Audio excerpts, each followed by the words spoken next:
آل محمد.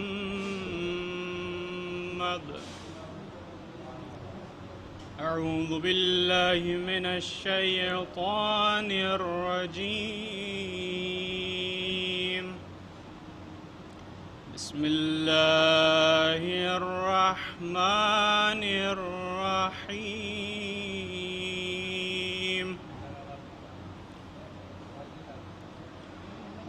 ياسين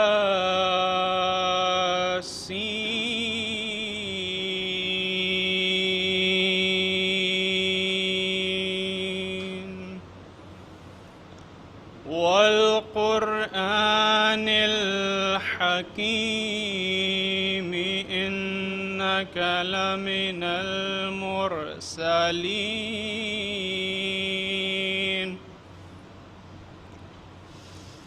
على صراط مستقيم.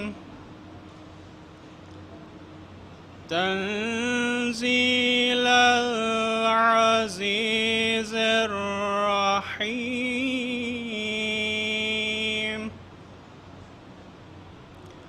لتنذر قوما ما أنذر آباؤهم فهم غافلون.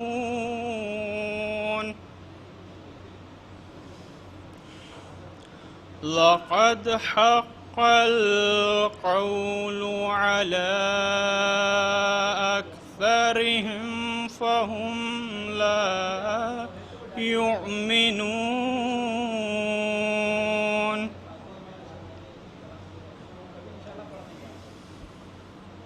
إنا جعلنا في أعناقهم أغلالا فهي إلى الأذقان فهم مقمحون. وجعلنا من بين أيديهم سدا ومن خلفهم سدا فأغشيناهم فهم لا يبصرون.